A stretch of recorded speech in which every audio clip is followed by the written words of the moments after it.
ಇಂದೇ ಡೌನ್ಲೋಡ್ ಮಾಡಿ ಮತ್ತು ನಿಮ್ಮ ನೆಚ್ಚಿನ ಶೋಗಳನ್ನು ಆನಂದಿಸಿ.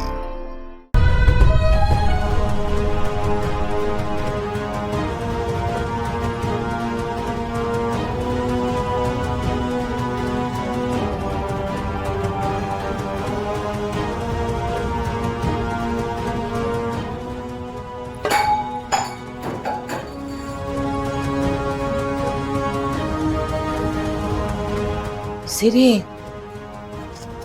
ಏನಪ್ಪ ಇದು? ಈಟೊಂದು ಕೋಪ ಒಳ್ಳೇದಲ್ಲ ಕಣೋ. ಹೊಸಿ ಸಮಾಧಾನ ಮಾಡ್ಕ್ಯಾ. ಹೆಂಗವ ಸಮಾಧಾನ ಮಾಡ್ಕೊಂಡ್ಲಿ? ನಮ್ಮವ್ರ ನಮ್ಗೆ ಚೂರೇ ಹಾಕ್ಬಿಟ್ರಲ್ಲ, ಅವ್ರನ್ನ ಶಂಸಕ್ಕಾಗ್ದೆ ಸಾಯ್ಸಕ್ಕಾಗ್ದೆ ನನ್ನ ಜೀವ ಒದ್ದಾಡ್ತೈತೆ. ನಿನ್ನ ಪರಿಸ್ಥಿತಿ ನಂಗೆ ಅರ್ಥ ಆಯ್ತದೆ. ಆದ್ರೆ ಚಂದ್ರನಿಗೆ ಯಾವುದೋ ಪರಿಸ್ಥಿತಿನಾಗ ಸಿಕ್ಕಾಕೊಂಡು ಹಿಂಗೆಲ್ಲ ಮಾಡ್ಬಿಟ್ಟವನೇ. ಜಿಟಣ್ಣವ, ನಿನ್ಗ ಚಂದ್ರ ನೆನ್ಸ್ಕೊಂತ ಇರೋ ರಕ್ತ ಕುದಿತಾ ಇಲ್ವೇ? ಕುದೀತದೆ ಕಣಪ್ಪ. ಅಕ್ಕಿ ಅಲ್ವಾ ಅವನ ಟೇಸನ್ನವರೆಗೂ ಎಳ್ಕೊಂಡು ಹೋಗಿದ್ದು. ಸಮಾಧಾನ ಮಾಡ್ಕೊಂಡು ಯೋಚನೆ ಮಾಡಿ ನೋಡು. ನಾವು ಅವನಿಗೆ ಶಿಕ್ಷೆ ಕೊಡೋದು 2 ನಿಮಿಷದ ಕೆಲಸ, ಆದ್ರೆ ಇದರಿಂದ ಸಂಕಟ ಪಡೋದು ಹೊಸು ಕಣಪ್ಪ. ನಿನ್ ತಂಗಿ ಅಂದ್ರೆ ನಿಂಗೆ ಜೀವ ಅಂತೀಯ.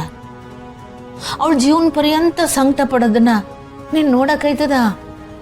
ಅಂತ ಕಟ್ಟ ಬದುಕೋದ್ಕಿಂತ ಸಾಯದೆ ಒಳ್ಳೇದು ಕಣವ. ಓ ಅಲ್ಲ ಕಣಪ್ಪ, ಚಂದ್ರಿಗೆ ಹಿಂಗೆ ಹೆಚ್ಚು ಕಮ್ಮಿ ಆಗೋಯ್ತು ಅಂತ ಹೊಸು ಒಂದ್ ವೇಳೆ ಜೀವ ಬಿಟ್ಬಿಟ್ರೆ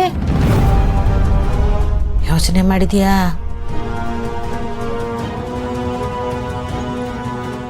ಇಂಥ ವಿಚಾರಗಳೆಲ್ಲ ಶಾನ ಸೂಕ್ಷ್ಮ ಕಣಪ್ಪ. ಮುಳ್ಳ್ಮ್ಯಾಗೆ ಬಟ್ಟೆ ಬಿದ್ದುಬಿಟ್ಟದೆ. ನಾವು ಬಲವಂತವಾಗಿ ಅದನ್ನ ಎಳ್ಕೊಂಬಿಟ್ರೆ ಹೊರದೋಗ್ಬಿಡ್ತದೆ. ಈಗಾಗಲೇ ಅಮ್ಮವ್ರಿಲ್ದೆ ಶಾನ ಕಳ್ಕೊಂಬಿಟ್ಟಿದ್ದೀವಿ. ಇನ್ನೂ ಕಳ್ಕೊಳ್ಳೋದು ಬೇಡ ಕಣಪ್ಪ. ಅದು ಅಲ್ಲದೆ ಚಂದ್ರದಿಂದ ಅಮ್ಮರ ಜೀವಕ್ಕೆ ಏನೂ ಅಪಾಯ ಆಗಿಲ್ಲ. ಸುಮ್ಕೆ ಅಂದು ಆಡಿ ರಾಡಿ ಮಾಡ್ಕೊಳ್ಳೋಕ್ಕಿಂತ ಮರ್ತು ಮುಂದೆ ಹೋಗೋದೇ ಒಳ್ಳೇದು. ಏನ ಹೇಳವ, ನನ್ನ ತಂಗಿ ಒಂದು ಮುಖ ನೋಡಿ ನಾನು ಸೋಲ್ಬೋದು, ಆದ್ರೆ ಬದುಕಿರೋ ತನಕ ಚಂದ್ರನ್ ಮಾತ್ರ ಶಂಸಕ್ಕಿಲ್ಲ. ಅಷ್ಟೇ ಅಲ್ಲವ, ನಾನು ಅವನ್ ತಾವು ಮಾತಾಡೋದು ಇಲ್ಲ. ಇದೇ ಈ ಬಂಗಾರಮ್ಮನ ಮಗ ಆಗಿ ಅವನು ಕೊಡ್ತಾರೋ ಶಿಕ್ಷೆ. ನೀನು ಹಿಂಗೆ ನಡ್ಕೊಳ್ಳೋದ್ರಿಂದ ನಿಂಗೆ ಸಮಾಧಾನ ಆಯ್ತದಂದ್ರೆ ಹಂಗೆ ಮಾಡು. ಯಪ್ಪ, ಈಗ ನೀನು ಒಬ್ಬ ಗಂಡ ಆಗಿ ನಿನ್ನ ನೆಂಡ್ರಿಗೆ ಒಸಿ ಸಮಾಧಾನ ಮಾಡಪ್ಪ. ಸ್ನೇಹ ಪುಸ್ರಿ ಹೆಂಗ್ ಸುಖಣ. ಅವಳ ಮ್ಯಾಗ ಹಂಗ ಆಟೊಂದು ಕೋಪ ತೋರಿಸ್ತಾರ.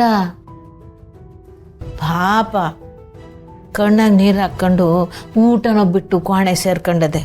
ಹೋಗಪ್ಪ, ನಿನ್ನ ಹೆಂಡ್ರನ್ನ ಸಮಾಧಾನ ಮಾಡು, ಹೋಗೋ.